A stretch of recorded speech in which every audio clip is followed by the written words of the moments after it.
که در آن ناحیه‌های تیمورملک و بلجوان فراگیر هستند. همزمان در ناحیه بلجوان 30 участки انتخاباتی اوید به انتخاب وکیلان مجلس نمایندگان مجلس عالی جمهوری تاجیکستان تأسیس داده شده است که در آنها شماره عمومی انتخاب کنندگان 18007 نفر را در بر میگیرد. از شماره عمومی انتخاب کنندگان 8946 نفرش مردان، 9036 نفرش زنان میباشند. همزمان در 30 участки انتخاباتی حدودی ناحیه بلجوان 1765 نفر بار اول برای خط گرفته شدند که در انتخابات رأی خود را میگذارند. از شماره عمومی بار اول آوازدهندگان 1031 نفر مرد و 734 نفرش زنان میباشند. همزمان در 30 участки انتخاباتی حدودی ناحیه بلجوان همه کارها به طور ضروری برا مانده شده. کابینه‌های انتخاباتی، قوطی‌های آوازدهی، موادهای ترغیباتی و تشویقاتی پر را جابجا گذاشته شده‌اند. طبق طلبات سندهای معیاری و حقوقی بین الخلقی در انتخابات نقش ناظران ملی و بین المللی نیز مهم ارزیابی می‌گردد. برای تامین شفافیت و عادلانه گذشتن روند انتخابات، نمایندگان حزب‌های سیاسی، اینچنین سازمان‌های جمعیتی و شخصان وکالتدار نامزدها انتخابات را نظارت می‌برند. انتخابات یکی از رکن‌های اساسی دولتداری دموکراتی محسوب یافته، اشتراک فعال شهروندان در آن نشانه مسئولیت شناسی و شعور بلند حقوقی اهل جامعه می باشد، زیرا هر یک انتخاب کننده با آواز خود در تشکل آینده تاجیکستان سهم می گذارد. انتخابات واسطه مهم و ارزشمندی رشد جامعه و مملکت بوده، اشتراک در آن اجرای قرض شهروندی است. از این لحاظ امروز ساکنان ولایت سوخت با اشتراک فعالانه در انتخابات دعوت نوی وکیلان مجلس نمایندگان مجلس عالی جمهوری تاجیکستان و مجلس‌های محلی وکیلان خلق مسئولیت شهروندی خود را اجرا نموده در رشد منبع وطن و دولتداری ملی سهم نظر است می‌گذارند. با مقصد اجرای طلبات قانونگذاری انتخاباتی جمهوری تاجیکستان جهت در سطح بلند گذرانیدن انتخابات دعوت نوی وکیلان مجلس نمایندگان مجلس عالی جمهوری تاجیکستان و مجلس‌های محلی وکیلان خلق در حدود ولایت سوخت 1076 участки انتخاباتی تشکیل گردیده است. حالا همکار ما عبدالوهاب عبدالستار در یکی از участкهای انتخاباتی مرکز ولایت سوخت شهر خوجند قرار دارند و وابسته به اشتراک شهروندان و آغاز این معرکه مهم سیاسی مستقیما معلومات می‌دهند. مرحمت عبدالوهاب.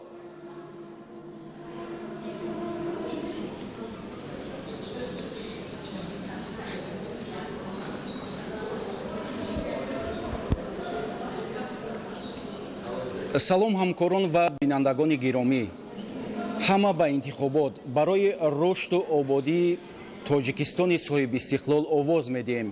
таҳти ҳамин шиор сокинони 18 шаҳру ноҳияҳои вилояти сӯхт ки ҳуқуқи интихоб карданро доранд бо дарки масъулият ва фарҳанги баланди сиёсӣ ба хотири ободии фардои мамлакат ва осоиши наслҳои оянда шурӯъ аз соати 6 ба участкаҳои интихоботӣ омада дар рӯйдоди муҳими сиёсӣ интихоботи даъвати нави вакилони маҷлиси намояндагони маҷлиси олии ҷумҳурии тоҷикистон ва маҷлисҳои маҳаллии вакилони халқ иштирок мекунанд ва ба ҷонибдории номзади арзанда ва ҳизбҳои сиёсӣ овоз медиҳанд. рӯҳияи мардум болида аст ва ин лаҳзаҳо ҳамон тавре мушоҳида мешавад, гурӯҳ ба участкаҳои интихоботӣ меоянд. таъкид кардан ба маврид аст ки бо мақсади иҷрои талаботи қонунгузории интихоботии ҷумҳурии тоҷикистон аз ҷониби комиссияи марказии интихобот ва райпурсӣ ҷиҳати дар сатҳи баланд гузаронидани интихоботи даъвати нави вакилони маҷлиси намояндагони маҷлиси олии ҷумҳурии тоҷикистон дар ҳудуди вилоят 13 ҳавза таъсис дода шудааст. дар ҳамин замина тавассути комиссияҳои ҳавзавии интихобот оид ба интихоботи вакилони маҷлиси намояндагон дар қаламрави вилояти суғд 1076 участкаи интихоботӣ ташкил гардидааст ки дар ҳамаи онҳо шароити мусоиди овоздиҳӣ фароҳам мебошад. аз ҷумла тамоми участкаҳои интихоботӣ бо ҳуҷраҳои овоздиҳии пинҳонӣ ва қуттиҳои махсус таъмин гардида дар маҳалли овоздиҳӣ нуқтаҳои тиббӣ ва хонаи модару кӯдак низ фаъолият мекунанд ва дар ин рӯз ҳеҷ мушкилоте барои интихобкунандагон вуҷуд надорад. интихобкунандагон иштирок дар ин маъракаи муҳими сиёсиро қарзи шаҳрвандии худ медонанд. тавре мушоҳида мешавад, сокинон гурӯҳ ба участкаҳои интихоботӣ омада бо пешниҳоди ҳуҷҷати тасдиқкунандаи шахсият бюллетен гирифта ба кабинаҳои овоздиҳӣ медароянд ва мавқеи сиёсии худро муайян мекунанд. дар тамоми участкаҳои интихоботӣ ҳудуди вилоят мушоҳидони миллию байналмилалӣ қарор дошта раванди ин маъракаи муҳими сиёсиро намояндагони воситаҳои ахбори оммаи дохилию хориҷӣ инъикос менамоянд. албатта фаъолияти мушоҳидони миллию байналмилалӣ ба баргузории интихоботи шаффоф ва ошкоро мусоидат мекунад. фароҳам будани шароит ва фазои мусоиди сиёсии интихоботӣ дар шаҳру ноҳияҳои вилояти Суғд аз он шаҳодат медиҳад, ки масъулони ҳавза ва участкаҳои интихоботӣ қаблан ба ин маъракаи муҳими сиёсӣ омодагии ҳамаҷониба дидаанд. ба таъкиди коршиносони масоили сиёсӣ муҳимтар он аст, ки имрӯз фарҳанги сиёсӣ ва ҳуқуқии ҷомеа сифатан таҳаввул ва такмил пазируфта дар эҷоди фазои озоду шаффофи интихоботӣ пеш аз пеш муваффақ гардидааст.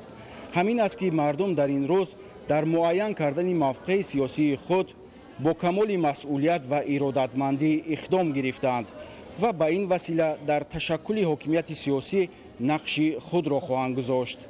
далели ин гуфтаҳо иштироки фаъоли интихобкунандагон дар ин маъракаи муҳими сиёсӣ ба ҳисоб меравад, ки ин лаҳзаҳо интихоботи вакилони маҷлиси намояндагони маҷлиси олии ҷумҳурии Тоҷикистон ва маҷлисҳои маҳаллии вакилони халқ тариқи овоздиҳии пинҳонӣ дар тамоми участкаҳои интихоботии ҳудуди вилояти Суғд идома дорад. бинандагони гиромӣ, ин лаҳзаҳо мо дар участкаи интихоботии рақами 22 оид ба интихоботи вакилони маҷлиси намояндагони маҷлиси олии ҷумҳурии Тоҷикистон қарор дорем ва имкон дорем, ки бо аъзои комиссияи ҳавзаи интихоботии Хуҷанд рақами 13 оид ба интихоботи вакили маҷлиси намояндагони маҷлиси олии ҷумҳурии Тоҷикистон Шуҳрат Кенҷаев ҳамсӯҳбат шавем. лутфан мегуфтед, ки дар шаҳри Хуҷанд ҷиҳати баргузор намудани интихоботи давати нави вакилони маҷлиси намояндагони маҷлиси олии ҷумҳурии Тоҷикистон чанд участка таъсис дода шудааст ва рӯҳияи мардум чӣ гуна аст? Умуман дар ҳамаи участкаҳо шароит ва имконияте, ки барои овоздиҳӣ фароҳам оварда шудааст, барои шаффофу озод баргузор шудани ин маъракаи муҳими сиёсӣ то кадом андоза мусоидат мекунад?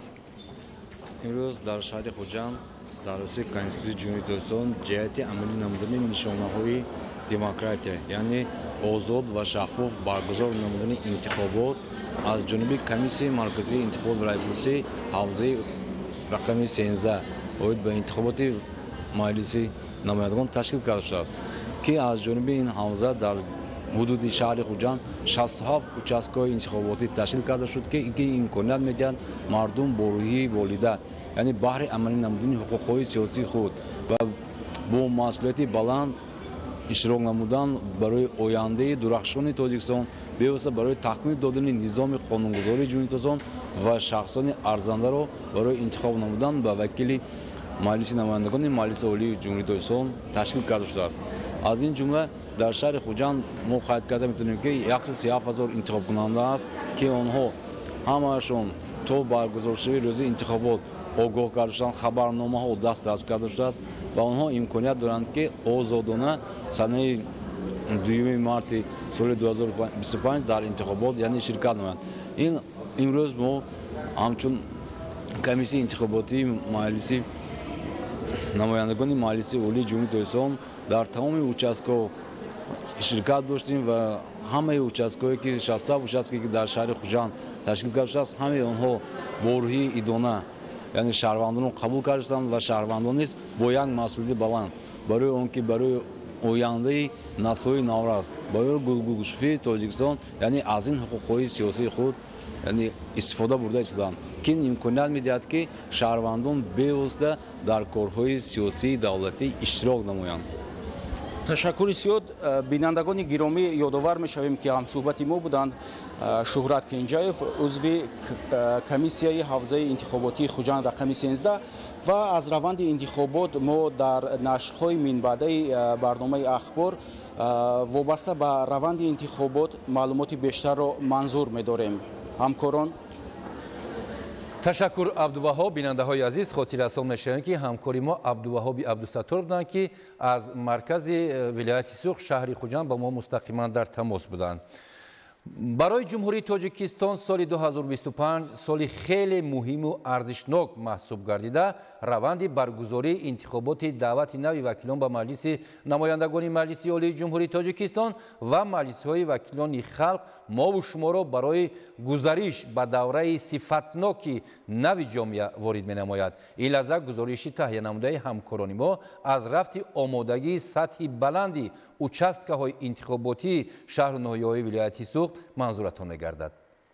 با مقصد اجرای طلبات قانونگذاری انتخاباتی جمهوری تاجیکستان از جانب کمیسیون مرکزی انتخابات و رایپرسی در ولایت سوغد 13 حوزه و 1076 участок انتخابات اوید به انتخابات وکیلان مجلس نمایندگان مجلس عالی جمهوری تاجیکستان تشکیل کرده شده است. طبق معلومات مسئولان تا امروز در تمام شهر و ناحیه‌های ولایت رویخط انتخاب کنندگان ترتیب داده شده در همه حوزه و участк‌ها مطابق به مقررات کمیسیون مرکزی انتخابات و رایپرسی جمهوری تاجیکستان شرایط مساعد آوازدهی فراهم آورده شده است. در شهر خوجند برای برگزار نمودن انتخابات وکیلان مجلس نمایندگان مجلس عالی جمهوری تاجیکستان و مجلس‌های محلی وکیلان خلق 67 участок انتخاباتی تشکیل کرده شده است. همه شرایط و امکانات آوازدهی به انتخاب کنندگان موافق ترتیب معین نموده قانون فراهم است. در شهر خوجند انتخاب کنندگان 117,350 نفر می باشند. از اینها 1429 نفر باری اول آواز می دهند و در شهر خوجند 67 участок تشکیل کرده شده است. از طرف کمیسیون مرکزی انتخابات و رایپرسی برای همه участк‌ها دستورالعمل‌ها اوید گزاران انتخابات دسترس کرده شده است.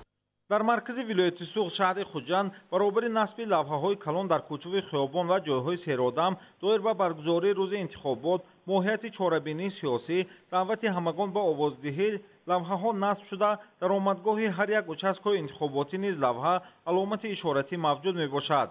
کابینه‌های علاهده آوازدهی به انتخاب کنندگان، پتی‌های مخصوص، خانه مادر و کودک، حجره طبی و به شخصان معیوبیت داشته گذرگاه مخصوص برای واردشوی تشکیل یافتند. همه شرایطی که مطابق به طلبات هست همه اون اجرا گردیده است. کابینه‌های آوازدهی، خانه مادر و کودک، بنگاهی طبی به همه طلبات ها جوابگو می باشد. اتاق‌های کاری هم участок شهری، هم ولایتی و هم جمهوری و هم اتاق کاری حوزه شهری همش تشکیل کرده شده است. تعداد عمومی انتخاب کنندگان در участок ما 2220 نفر می باشند. برای خط گرفته شدن به پورگی دعوتنامه آنها الکی تقسیم کرده شده است.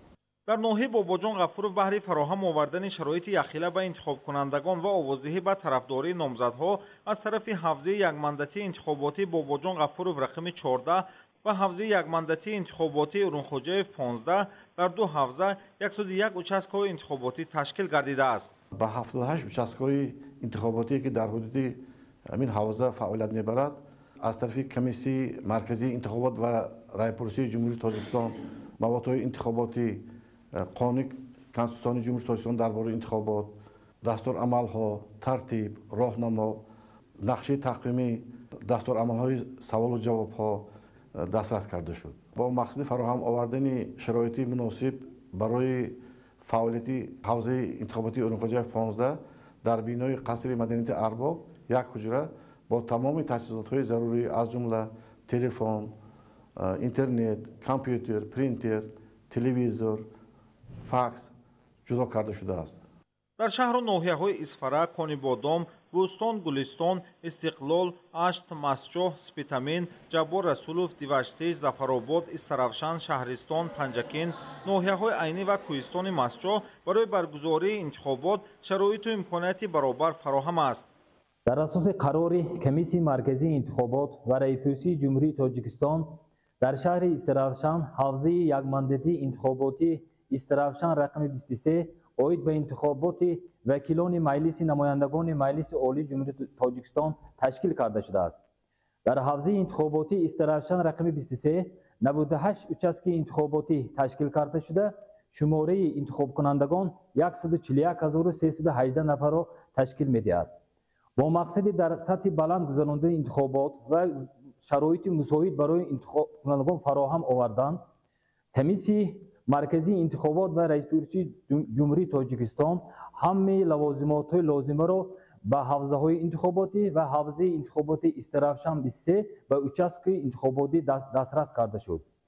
در 98 участок انتخاباتی تمام موادهای انتخاباتی همچون کابینه های انتخاباتی، کته های آوازدهی، گوشه های اطلاعاتی و دیگر لوازمات هایی که برای ترتیب گذراندن انتخابات را معین میکنند پوره دسترس کرده شده است. در حدود شهر و دهات اسفره 165203 نفر انتخاب کنندگان هستند که از آنها 588 نفرشان بار اول آغاز می‌دهند.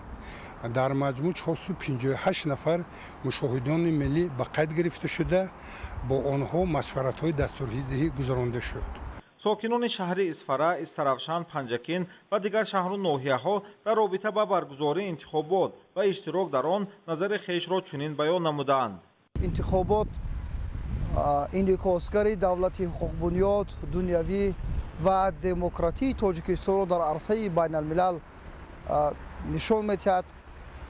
کسایی که با اشتراک خود برای آینده خود و برای باز هم گلشکوفایی تاجیکستان استقلال آمد آواز می‌دهند، آنها وطن دوست هستند. ساکنان تاجیکستان انتخابات را همچون یک پدیده مهم سیاسی برای آینده خود قبول میکنند. اشتراک در انتخابات در این معرکه مهم سیاسی این استفاده از حقوق‌های سیاسی و گرجدنی هر یکی ما می باشد.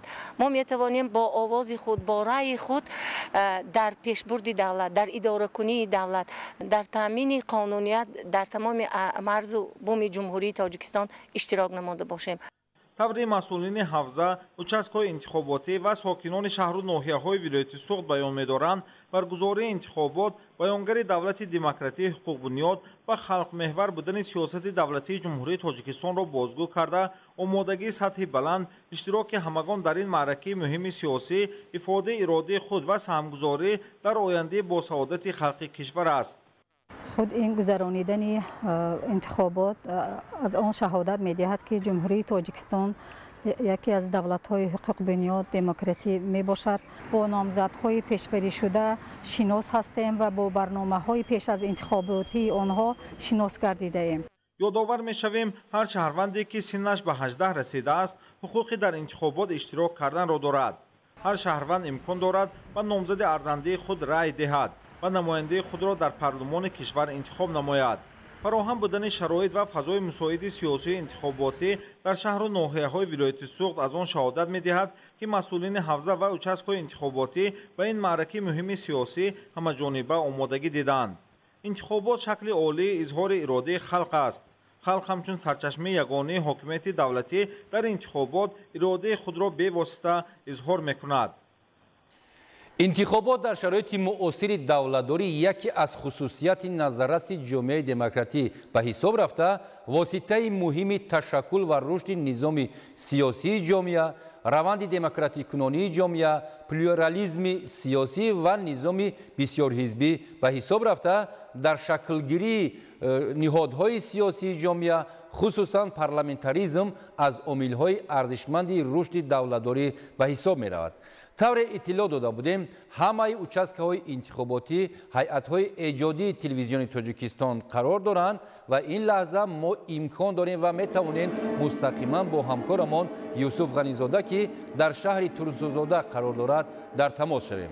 سلام یوسف، بگوید که این لحظه ها آید به رفت انتخابات دعوت نوی وکیلان به مجلس نمایندگان مجلس عالی جمهوری تاجیکستان و مجلس های وکیلان خلق چگونه جریان دارد؟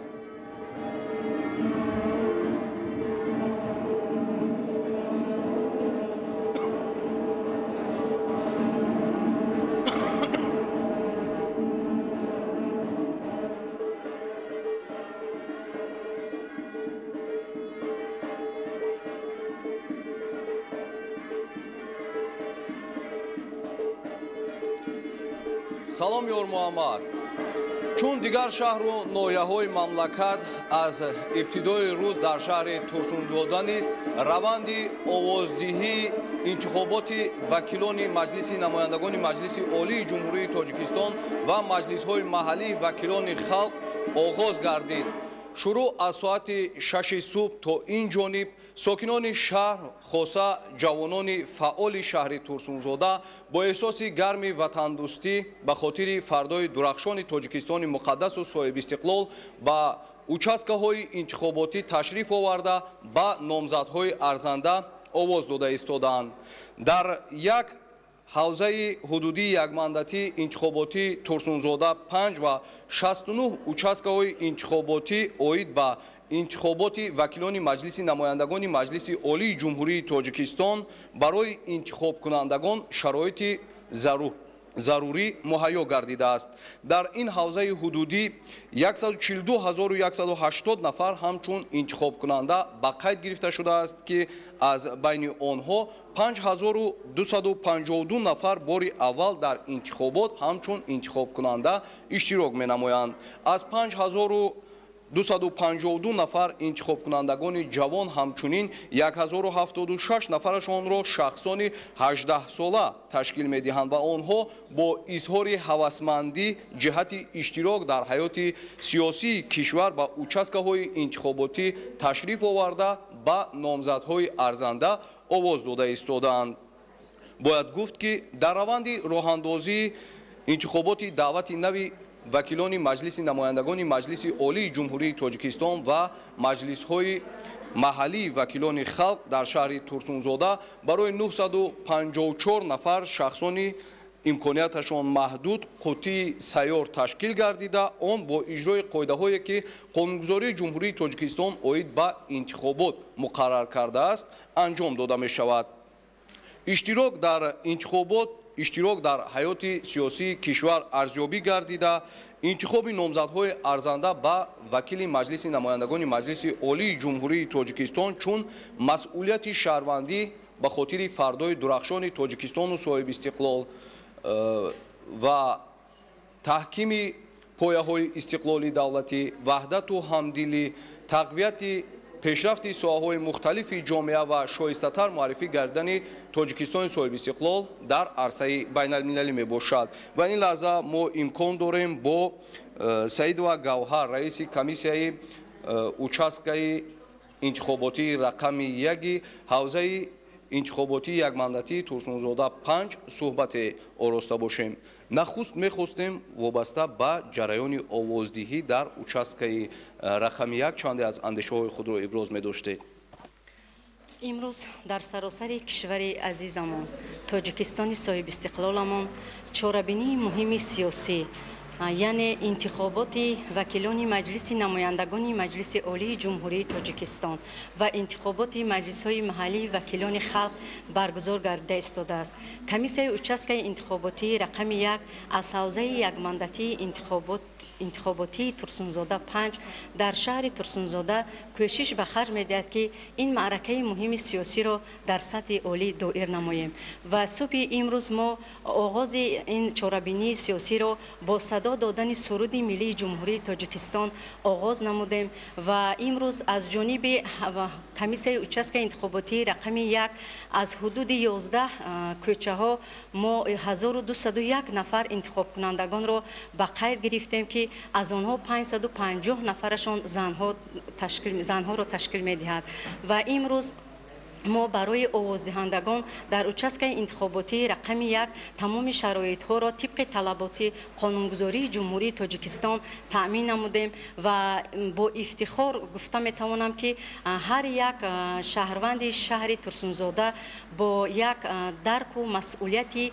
баланд ва аз тамоми донишу маҳорати малакаи сиёсии худ истифода бурда ба вакилони арзанда раи худро мегузоранд ва хушбахтона аз он дорем ки имрӯз саҳми ҷавонон низ дар шаҳри турсунзода маҳз дар участкаи интихоботии рақами 1 хеле назаррас аст. мо бори аввал овоздиҳандагонро 14 нафар ба қайд гирифтем ки аз онҳо 2 нафарашон дар соли 2025 ба синни 18 қадам гузоштанд ки нахуст маротиба омада дар ин участкаи интихоботии рақами 1 саҳми босазои худро гузоштанд ва боварии комил дорам ки ба шахсони арзанда онҳо овозҳои худро доданд ва من خود همچون یک شهروند ترسونزاده نیز قید کردنی هستم که امروز ما در یک وطنی بهشت آسا، کشوری گلگلشکفان که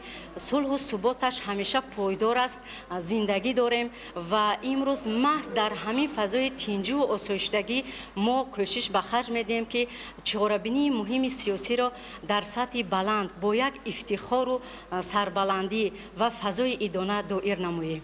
اظهار سپاس با شما برای بیان اندیشه ها.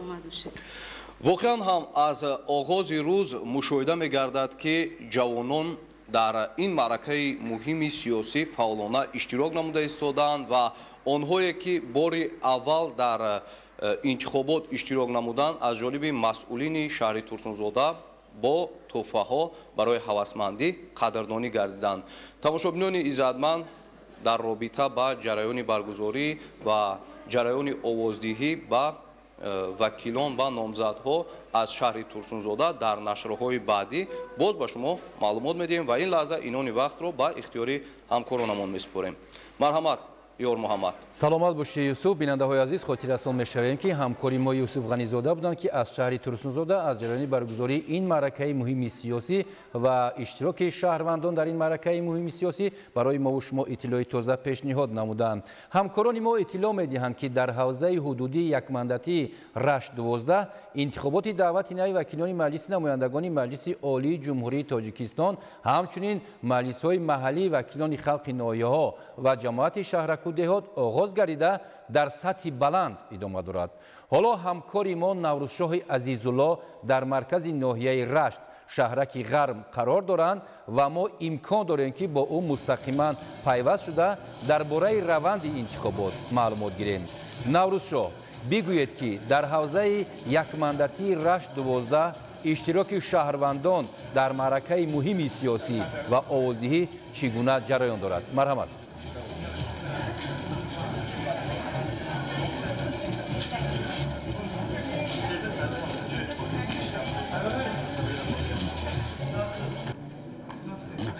تشکر همکاران گرامی. ما حالا در حوزه حدودی انتخاباتی یک مندتی رشت 12 قرار داریم. انتخابات دعوت نوی وکیلان مجلس نمایندگان مجلس عالی جمهوری تاجیکستان اینچنین مجلس های محلی وکیلان خلق ناحیه و جماعت شهرک و دهات در ناحیه رشت طور دیده می شود بسیار خاطرمان و پرشکوه آغاز گردید. ساکنان با احساس بلند خودشناسی و شکرگزاری از آسودگی امروز و فردای درخشان با نمایش هنرهای مردمی و پیشنهاد برنامه فرهنگی جانبداری خود را از این معرکه مهم سیاسی سطح بلند افاده می کنند. از صبح بر وقت ساکنان ناحیه رشت و اوچسکه ها حاضر شده به جانبداری نامزدی ارزنده خود آواز می دهند. در حدود حوزه یک مندتی انتخاباتی رشت 12 199 اوچسکه انتخاباتی با تمام شرایط ضروری تشکیل کرده شده است و ساکنان ناحیه های رشت، لخش، تاجیک‌آباد، سنگوار و قسما ناحیه نورآباد در آنها آمده موقع خود را معین میکنند، زیرا امروز هر یک شهروند درک نموده است که اشتراک در انتخابات مسئولیت بلند شهروندی است. اشتراک شهروندان در فعالیت مقامات حاکمیت دولتی و خود اداره‌کنی محلی که توسط نماینده انتخاب کرده آنها عملی می شود افاده‌گری صاحب اختیاری خلق است که در کنستیتوسیای جمهوری تاجیکستان درج گردیده است. ساکنان ناحیه های رشت، لخش، تاجیک‌آباد، سنگوار و نورآباد نماینده خود را برای پارلمنت کشور از حوزه حدودی یک مندتی انتخاباتی رشت 12 برای 5 سال آینده انتخاب می کنند. اشتراک فعالانه شهروندان در این معرکه مهم از معرفت بلند سیاسی شهادت می دهد و بازگوی آن است که شهروندان درباره نامزدها و برنامه‌های پیش از انتخاباتی آنها معلومات مکمل دارند. یکی از اولین نفرانی که در انتخابات آواز دادند سابقه دار مهنت با اهل عائله‌اش دولت پاشا میرزایو می باشد و ما حالا امکان داریم با او هم صحبت شویم. انتخابات برای شما و اهل عائله‌تان چه اهمیت دارد؟ انتخابات این برای اهل عائله ما، نه اهل عائله ما بلکه تمام جامعه و مردم منطقه رشت و ناحیه رشت ماهیتی بسیار مهم برای پیشبرد ساخت دموکراسی و آبادکاری و بنیادسازی جمعیت رول اساسی می‌بازد. استقلالیت دولتی وحدت ملی، صلح و ثبات تاجیکستان این یکی از نعمت‌های بزرگترین ملت تاجیک میباشد. برای پاینده‌داری این نعمت‌های مقدس ما با اهل عائله‌مان برای به جانبداری وکیل ارزنده خود آوازدهی به حوزه انتخاباتی آمدیم و آواز خود را به طرفداری این نامزد می‌دهیم. سلامت باشد. در حدود حوزه یک مندتی انتخاباتی رشت 12 147,000 انتخاب کننده به قید گرفته شده است که نزدیک 9,000 نفرشان باری اول در انتخابات اشتراک میکنند. نفرانی که باری اول در انتخابات اشتراک میکنند از جانب کمیسیای اوچاسکه های انتخاباتی هوسمند گردانیده میشوند. ما حالا امکان داریم درباره انتخابات با رئیس کمیسیای حوزه حدودی یک مندتی رشت 12 یونس عبداللهیف هم صحبت شویم. میخواستیم میگفتید که حوزه حدودی یک مندتی انتخاباتی رشت 12 چند ناحیه را در بر میگیرد و چند انتخاب کننده به قید گرفته شده است؟ تشکر بسیار. حوزه یک مندتی انتخاباتی رشت رقم 12 5 ناحیه را در بر گرفته. ناحیه‌های رشت، تاجیک‌آباد، لخش، سنگور و قسما ناحیه نورآباد میباشند. شماره عمومی انتخاب کنندگان 147,016 نفر را تشکیل میدهد. از این شماره 8,957 نفر شخصانی میباشند که بار اول در معرکه سیاسی انتخابات اشتراک میکنند. در حوزه حدودی یک مندتی انتخاباتی رشت 12 نامزدی چند نفر به بولتن‌های آوازدهی وارد کرده شده است؟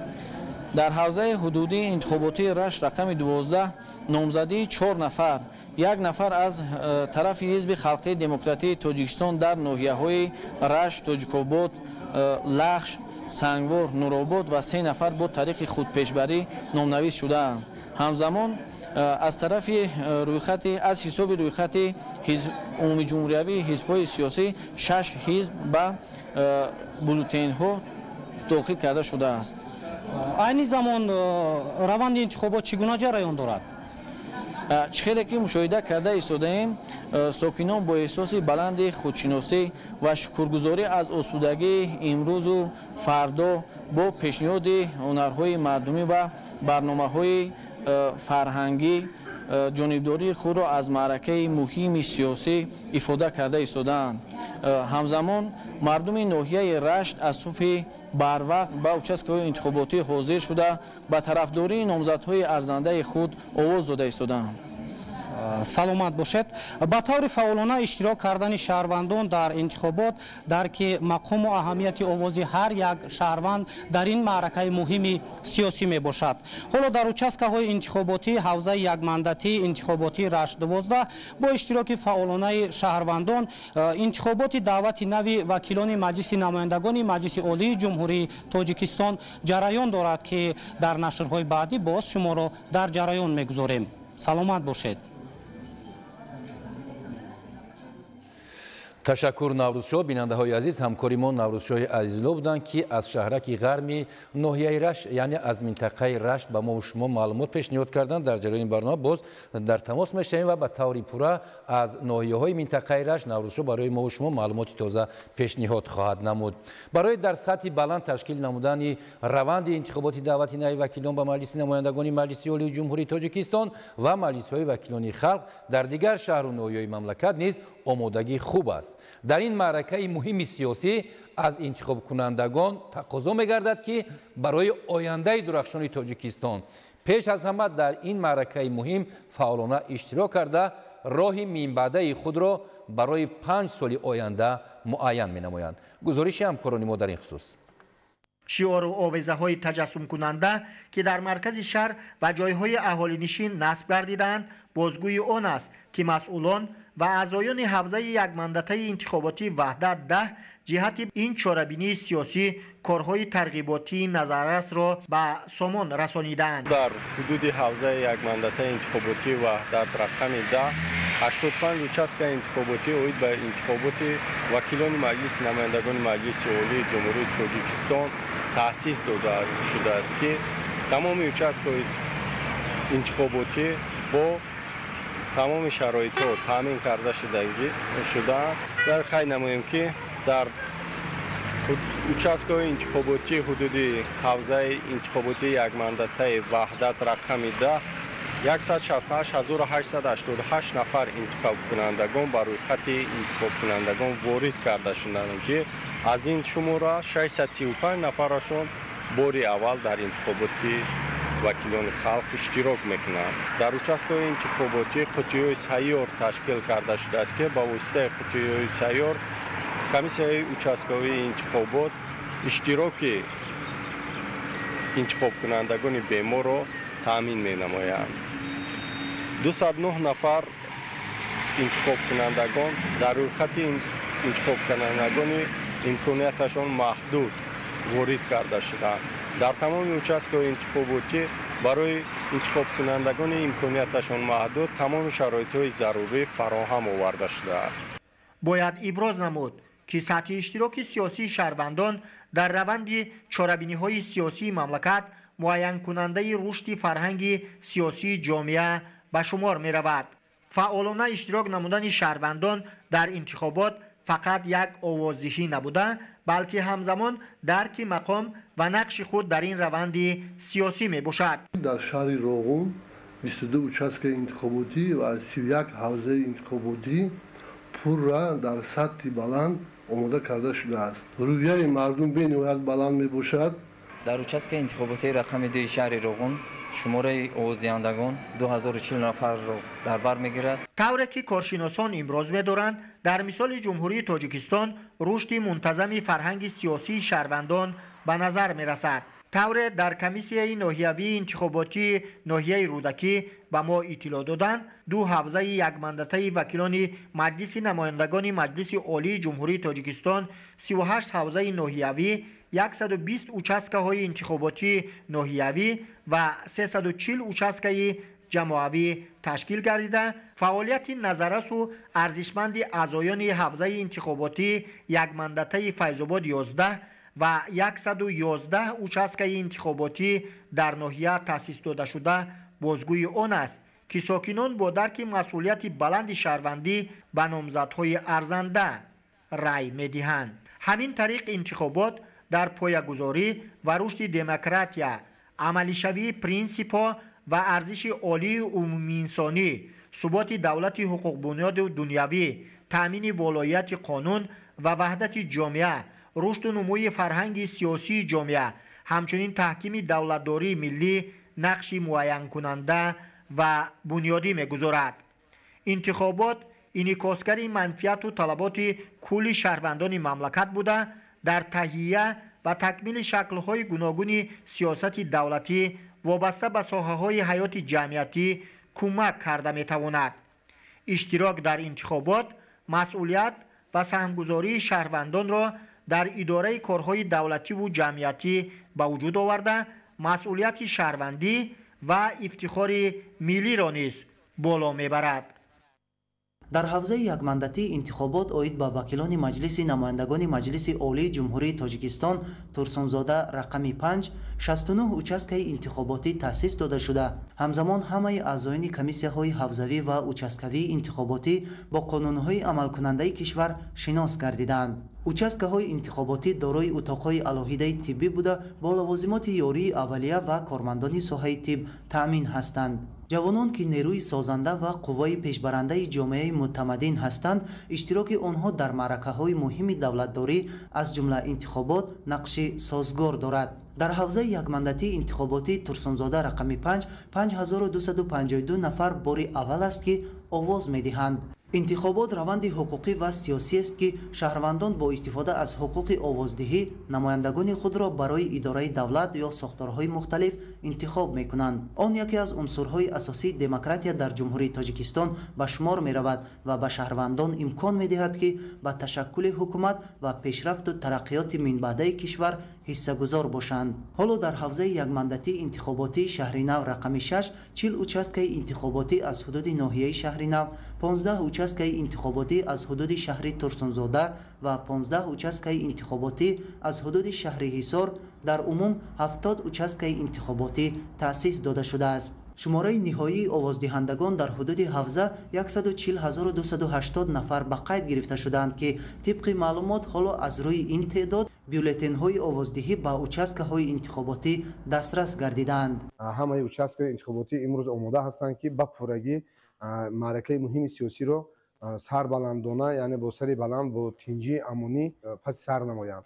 дар ҳудуди ҳавзаи якмандатии интихоботии ҳисор рақами 7 90 участкаи интихоботӣ таъсис дода шуда, аз рӯзи таъсис додани участкаҳои интихоботӣ кор дар асоси қонуни конститутсионии ҷумҳурии Тоҷикистон дар бораи интихоботи Маҷлиси Олии Ҷумҳурии Тоҷикистон ба роҳ монда шудааст. ҳамаи участкаҳои интихоботӣ бо як завқи баланди зебоипарастӣ оро дода шуда, равшаннамои атрофи бино ва дохили ҳуҷраҳои овоздиҳӣ ба пуррагӣ таъмин гардиданд.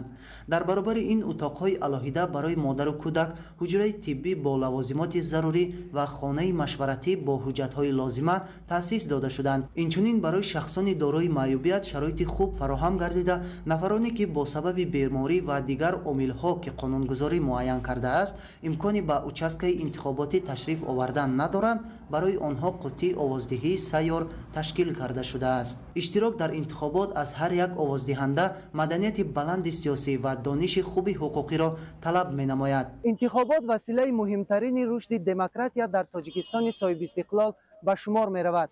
ҳар як шаҳрванде ки то рӯзи интихобот синаш ба 18 расидааст, метавонад дар ин маъракаи муҳими сиёсӣ иштирок намуда ба ҷонибдории номзади арзанда овоз диҳад. дар шароити давлатдории муосири Тоҷикистон интихобот яке аз ҷанбаҳои муҳими сиёсӣ ва ҳуқуқии ҷомеаро ташкил медиҳад. зеро ҳадафи асосии интихобот дар ҷомеаи демократӣ ин таъмини иштироки шаҳрвандон дар ташаккули низоми мақомоти давлатӣ ва идоракунӣ ба ҳисоб меравад. ин аст ки ҳайати комиссияи ҳавзаи ҳудудӣ якмандатии интихоботии рашт рақами 12 оид ба интихоботи вакилон ба маҷлиси намояндагони Маҷлиси Олии Ҷумҳурии Тоҷикистон фаъолияти худро дар асоси қонунгузорӣ вобаста ба интихобот ва санадҳои байналмилалӣ аз ҷониби Тоҷикистон эътироф гардида ва дастури Комиссияи марказии интихобот ва райпурсии Ҷумҳурии Тоҷикистон ба роҳ мондааст, то ин маъракаи муҳими сиёсӣ дар сатҳи баланди ташкилӣ ва шаффоф баргузор гардад. ҳавзаи ҳудудии якмандатии интихоботии рашт рақами 12 оид ба интихоботи вакилон ба маҷлиси намояндагони Маҷлиси Олии Ҷумҳурии Тоҷикистон 199 участкаи интихоботиро дар ҳудуди ноҳияҳои Рашт, Лахш, Сангвор, Тоҷикобод ва як қисми ноҳияи Нурободро дар бар мегирад. бо мақсади дар сатҳи баланди ташкилӣ гузарондани маъракаи сиёсӣ дар ҳамаи участкаҳои интихоботӣ шароити зарурӣ муҳайё мебошад. ҳамзамон дар ҳудуди ҳавза 147016 нафар овоздиҳанда ба қайд гирифта шудааст ки аз ин шумора 8957 нафар интихобкунанда бори аввал ба тарафдории номзадҳо овоз медиҳанд. дар 199 участкаҳои интихоботии ҳудудии ҳавзаи якмандатии рашт рақами 12 тамоми шароити зарурӣ муҳайё буда ба интихобкунандагон ҷиҳати иштироки фаъолу озодона корҳои фаҳмондадиҳӣ гузаронида шудааст.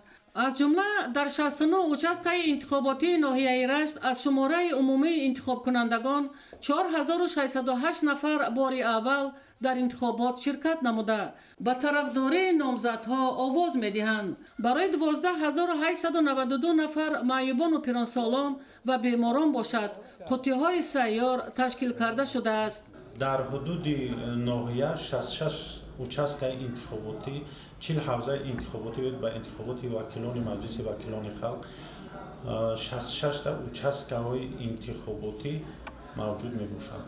шумораи овоздиҳандагон зиёда аз 68750 нафар овоздиҳанда мавҷуд мебошанд. дар ноҳияи Нуробод 39 ҳавза 51 участка оид ба интихоботи вакилон ба маҷлисҳои маҳаллии вакилони халқ ташкил шуда 52 нафар вакил ба қайд гирифта шудааст ки шумораи интихобкунандагон 38471 нафарро дар бар мегирад. дар интихобот бори аввал 3570 нафар овоздиҳанда ба тарафдории номзадҳои арзанда овози худро медиҳанд. дар ноҳияи тоҷикобод 42 участкаи интихоботӣ барои 13131 нафар интихобкунанда ба дигар шароитҳои зарурӣ ташкил шуда ва 1560 нафар асосан маъюбону пиронсолон мебошанд ки барои овоздиҳии онҳо дар рӯзи интихобот қуттиҳои сайёр омода карда шудааст. ҷумҳурии тоҷикистон ба унвони яке аз кишварҳои демократӣ албатта мо медонем ки таҷрибаи хуби баргузории интихоботҳоро дорад ва чунон ки дар интихоботҳои қаблӣ ҳам барои мо шумо маълум аст, интихоботҳо дар ҷумҳурии тоҷикистон бар пояи конститутсияи ҷумҳурии тоҷикистон дар сатҳи бисёр хуб баргузор мегарданд ва мардум бо дилгармӣ ба интихобот меоянд ва раъи худро барои вакилони арзандаи худ медиҳанд. мавриди зикр аст ки аз комиссияи марказии интихоботи ноҳиявӣ ба комиссияи интихоботии сафедмун 72 маводҳои зарурии иттилоотӣ дастрас шуданд ва имрӯз ҳайати комиссияҳо пурра ба кори худ машғул ҳастанд. ҳайати комиссияи ҳавзавӣ ва участкаҳои интихоботии ноҳияи Лахш барои гузаронидани интихоботи даъвати нави вакилони маҷлиси намояндагони маҷлиси олӣ ва вакилони маҷлисҳои маҳаллӣ, вакилони халқ, корҳои ташкилӣ ва тарғиботиро барои иштироки 24437 нафар интихобкунанда пурра анҷом дода, ҳамаи 56 участкаҳои интихоботӣ барои овоздиҳии интихобкунандагон омода мебошанд. аз шумораи умумии интихобкунандагон 253 нафар бори аввал дар интихобот ширкат меварзанд то ба тарафдории номзади арзандаи худ овоз бидиҳанд. айни ҳол дар ноҳияи Лахш 40 ҳавзаи интихоботӣ ва 53 участкаи интихоботӣ пурра омода карда шудааст. дар ноҳияи Лахш дар тамоми участка ва ҳавзаҳои интихоботӣ гӯшаи иттилоотӣ насб карда шудааст ки ба тамоми шаҳрвандон ва сокинони ноҳияи Лахш иттилоотонӣ гардонида шуда истодааст. дар ноҳияи Сангвор 26 участкаи интихоботӣ барои 13131 нафар интихобкунанда ташкил шуда, аз ин шумора 870 нафар интихобкунанда бори аввал дар ин маъракаи муҳими сиёсӣ ба тарафдории номзадҳо овоз медиҳанд. дар участкаҳои интихоботӣ 340 нафар пирону маъюбон ба қайд гирифта шуда барои онҳо қуттиҳои сайёр ташкил карда шудааст. дар маҷмӯъ дар участкаҳои интихоботии ноҳияҳои Рашт, Тоҷикобод, Лахш, Сангвор ва Нуробод 147016 нафар интихобкунанда ба қайд гирифта шудааст ки аз ин шумора қариб 15000 маъюбону пиронсолон ва 8957 нафар бори аввал дар интихобот ширкат меварзанд. дар участкаҳои интихоботӣ ҳудуди ҳавза барои иштироки фаъолона дар интихоботи вакилони маҷлиси намояндагони маҷлиси олӣ ва вакилони маҷлисҳои маҳаллӣ шароитҳои зарурӣ муҳайё буда, интихобкунандагон метавонанд дар ин маъракаи муҳими сиёсӣ ба тарафдории номзади арзандаи худ овози худро бидиҳанд.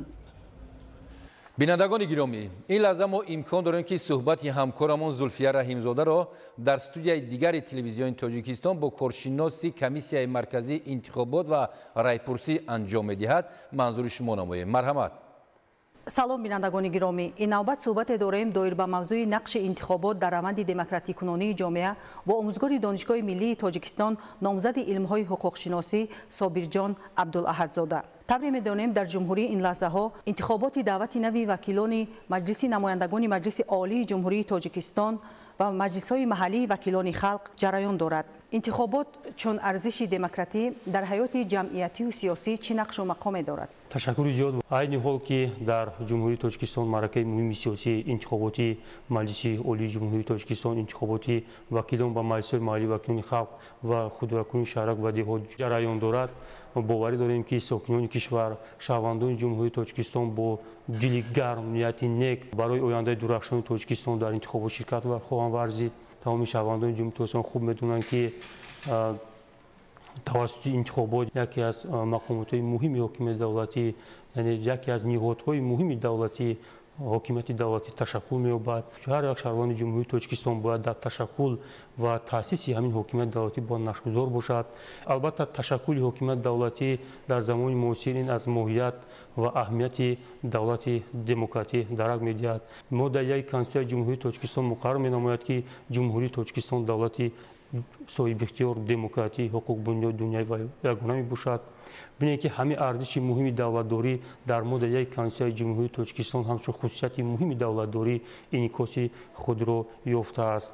این از آن شهادت می‌دهد که واقعا هم انتخابات همچون ارزش دموکراتی رو به تشکل و در مجموع تشکل خود را در جمهوری تاجیکستان یافته است. زمینه‌های حقوقی تشکیلی خود انتخابات در جمهوری تاجیکستان موجود است که آن به سطح و رشد و تشکل نیازهای سیاسی تاجیکستان زمینه می‌گذارد. محض نتیجه فعالیت همین مقامات عالی نمایندگی و مقامات محلی حاکمیت دولتی است که جمهوری تاجیکستان در یک مدت کوتاه به یک سطح ضروری انکشاف رسیده است و نتیجه همه این پیشروی‌ها، این سازندگی‌ها، کارهای شایسته‌ای که مخصوصاً تشبس‌هایی که بحث‌های اقتصادی، اجتماعی، معمولی سیاسی رابطه دارند، این با نقش و موقع پیشوای ملت پرزیدنت جمهوری تاجیکستان محترم امامعلی رحمان و مقامات نمایندگی در جمهوری تاجیکستان به حساب می‌رود. مخصوصاً در همین شرایط زمان عصر ما باید زیرکی سیاسی را از دست نداده همین مقامات نمایندگی را در سطح بلند تشکیل نموده برای آینده درخشان کشور سهمگذار باشیم. جمهوری تاجیکستان از روزهای اول صاحب استقلالی ارزش‌های نظام دموکراتی را جانبداری کرده، طلبات این نظام را در کنستیتوسیون جمهوری تاجیکستان انعکاس نموده است. آیا به زمینه‌های حقوقی برای گذراندن انتخابات چه اندیشه دارید؟ زمینه‌های حقوقی تشکل حکومت دولتی در کنستیتوسیون پیش از همه در ماده 1 کنستیتوسیون جمهوری تاجیکستان که آن را همچون اساس ساختار کنستیتوسیونی جمهوری تاجیکستان نشان می‌دهد و ماده 6 کنستیتوسیون جمهوری تاجیکستان باشد همچون اساس ساختار کنستیتوسیونی جمهوری تاجیکستان که در تأسیس و فعالیت حکومت دولتی مخصوصاً حکومتی که با اراده شهروندان تشکل می‌یابد نشان داده شده است. طبق ماده 6 کنستیتوسیون جمهوری تاجیکستان در جمهوری تاجیکستان خلق را بیانگر صاحب اختیاری و سرچشمه یگانه حکومت دولتی مقرر نموده است و مطابق با قسم 2 ماده 6 کنستیتوسیون جمهوری تاجیکستان باشد افاده عالی به واسطه حاکمیت‌داری خلق این انتخابات است و مطابق با ماده 27 کنستیتوسیون جمهوری تاجیکستان قسم 2 ماده 27 کنستیتوسیون جمهوری تاجیکستان شهروندان جمهوری تاجیکستان از سن 18 سالگی حقوق در رای‌پرسی اشتراک کردن، انتخاب نمودن و از سن سال مقرر نموده کنستیتوسیون و قانون‌های کنستیتوسیونی حقوق انتخاب شدن را پیدا می‌کند. این زمینه‌های اساسی تشکل همه ساحه‌های اقتصادی، اجتماعی و معمولی سیاسی دولت به حساب می‌رود و دیگر زمینه حقوقی که در تشکل مقامات حکومت دولتی مخصوصاً نیازهای جامعه دموکراتی نقش دارد. این باب 3 و باب 4 کنستیتوسیون جمهوری تاجیکستان باشد که با تشکل با ترتیب تشکیل و فعالیت مقامات حکومت دولتی مخصوصاً مجلس عالی جمهوری تاجیکستان و پرزیدنت جمهوری تاجیکستان بخشیده شده است. قانون کنستیتوسیونی جمهوری تاجیکستان درباره انتخابات مجلس عالی جمهوری تاجیکستان که ترتیب تشکیل و فعالیت مقامات عالی نمایندگی مجلس عالی جمهوری تاجیکستان، انتخابات مجلس نمایندگان مجلس عالی جمهوری تاجیکستان و انتخابات مجلس ملی مجلس عالی جمهوری تاجیکستان که 25 روز بعد از انتخابات مجلس نمایندگان برگزار می‌گردد پورا مقرر نموده است.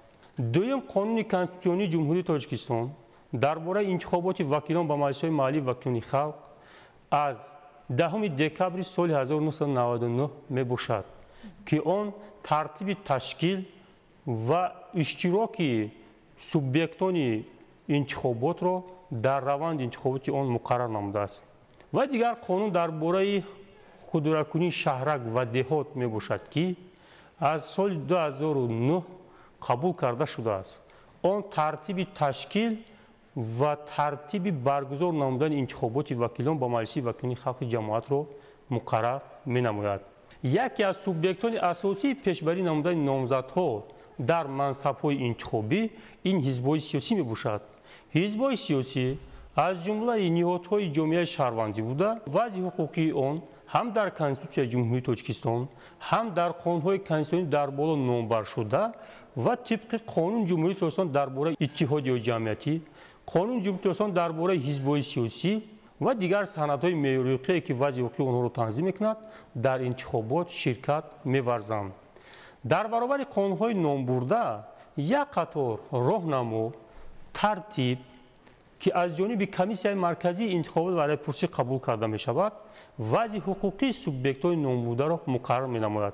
مخصوصاً شخصی با اعتماد وکیل در انتخابات مجلس نمایندگان مجلس عالی، انتخابات وکیلان و مجلس محلی وکیلان خلق، مشاهدان بین المللی که ترتیب پیشبری و اشتراک آنها را هم قانون‌های کنستیتوسیونی هم ترتیب پیشبری و با قیدگیری مشاهدان بین المللی و اشتراک آن در انتخابات جای دارد از جانب کمیسیون مرکزی انتخابات برای پرسی قبول کرده شده است و راهنما برای اشتراک کمیسیون انتخاباتی مخصوصاً تشکیل و برگزاری آوازدهی در اوچاسک انتخاباتی که از جانب کمیسیون مرکزی انتخابات برای پرسی قبول کرده شده است و ترتیب به همین مانند برای اشتراک وسایل اخباری عامه در انتخابات‌های در بالا قید شده قبول کرده شده است.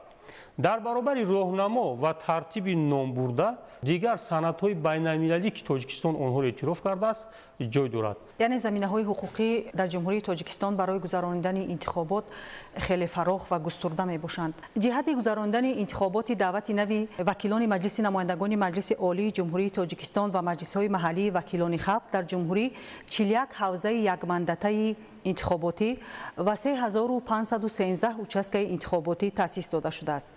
امروز می‌بینیم که ساکنان مملکت با حس بلند مسئولیت به اوچاسک‌های انتخاباتی آمده موقع خود را در این چاره‌بینی مهم سیاسی معین می‌نمایند. اشتراک فعالانه انتخاب کنندگان در این معرکه مهم سیاسی تجسم کننده چیست؟ واقعا هم آوازدهی و اشتراک شهروندان در روز آوازدهی این یکی از مرحله‌های مهم و اساسی روند انتخابات میباشد که نتیجه های آن برای هر یک شهروند برای هر یک ساکن کشور که در انتخابات تشبوس بلند نشان داده اشتراک و شرکت ورزیدند بسیار مهم است. از زمینه‌های حقوقی اشتراک شهروندان در انتخابات برمی‌آید که واقعا هم حاکمیت دولتی امروز باید با تشبوس و موقع شهروندان و خلق عزیزمون صورت گیرد. در انتخابات شرکت ورزیدن، آواز خود را دادن، این دلیل آن است که در جمهوری تاجیکستان